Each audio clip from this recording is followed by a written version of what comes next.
This is a hard topic to get in a 6-minute chat, but I think it's important because it kind of hits at the core of the issue.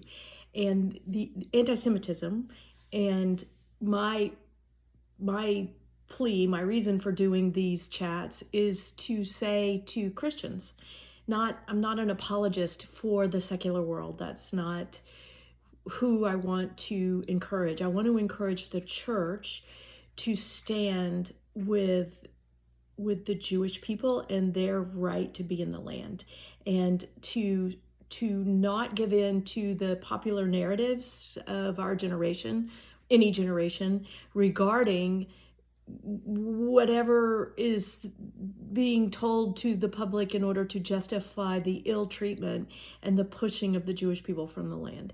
And so in that vein, I believe that it is relevant to talk about what our Christian hope is, because these things weave together in a tapestry, if you will.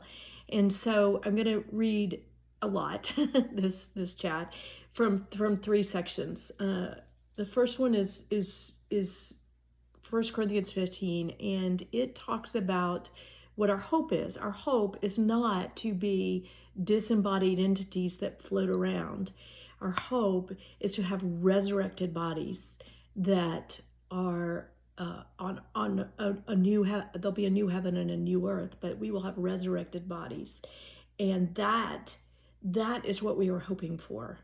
Is that day. And so often I believe that we talk about the cross, and that is important because it is through the cross that we have the forgiveness of sins, and it is through the forgiveness of sins that we can be raised from the dead. Sin and death go together. And so the cross is everything. But it is not the end of the story. The end of the story is a resurrection life. And so let me read a big section of 1 Corinthians 15. I'm going to start in verse 20, and then we'll go from there. But in fact, Christ has been raised from the dead, the first fruits of those who have died. For since death came through a human being, the resurrection of the dead has also come through a human being. For as all die in Adam, which was Genesis 3, when sin came in, and all of mankind, Adam and all of his seeds, are susceptible to the death. So all will be made alive in Christ, but each in his own order. Christ, the first fruits, then at his coming, those who belong to Christ. So we have our hope. Our hope is that Jesus is returning, and when he returns, we will receive resurrection from the dead. So let's read it again. Christ, the first fruit, then at his coming, those who belong to Christ. Then comes the end, when he, being Jesus, hands over the kingdom to God the Father, after he has destroyed every ruler and every authority and power. For he must reign until he has put all his enemies under his feet. The last enemy to be destroyed is death. So death is an enemy that will be destroyed at the end of the age. And so that kind of brings us over to Revelation 20. And I'm going to read a long section here, because what Paul is talking about in 1 Corinthians, what he's telling those people is what's going to happen. And what John sees in the vision is he sees it. He's seeing across the mountains of time into the future, and he sees the very thing that Paul was trying to explain. So it says, "Then I saw a great white throne, and the one who sat on it. The earth and the heaven fled from his presence, and no place was found for them. And I saw the dead, great and small, standing before the throne, and books were opened. Also another book was opened, the book of life. And the dead were judged according to their works, as recorded in the books. And the seas gave up their dead, that were in it. Death and Hades gave up their dead, which were in them, and all were judged according to what they had done. Now, this is the important part. Then death and Hades were thrown into the lake of fire. This is the second death. So there's an end. Death has an end. And at the end of the age, when Jesus has come, when the time comes, death will no longer reign, and we will have resurrected bodies. And so how does that relate to anti-Semitism? That's the question. Where's the tie-in? And here it is. It's in Romans 11. And I'll start with Romans 11:15.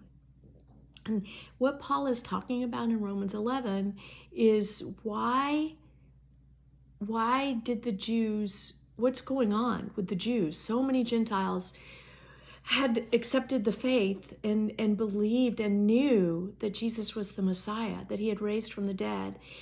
And yet the Jewish people could not see it, by and large. Of course, there was a remnant, but by and large, they didn't see it.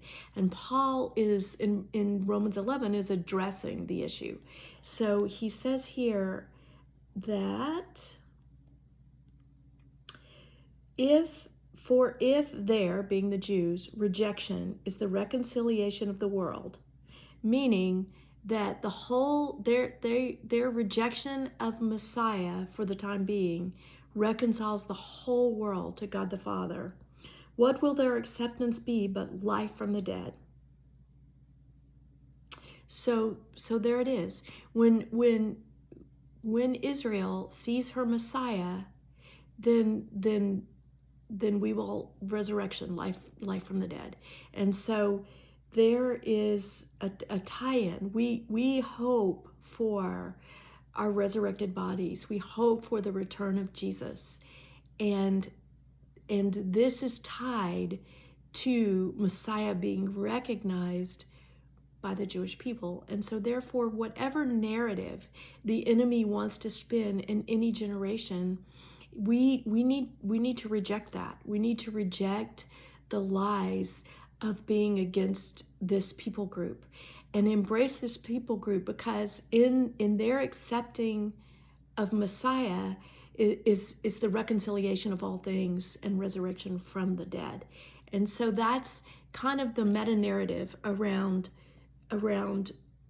as a believer in Messiah, we are not to give ourselves to the lies of our time that tell us to push these people into the sea, or whatever it is that tells us to treat these people ill. It's a lie, and it is against the plans and purposes of the reconciliation of all things.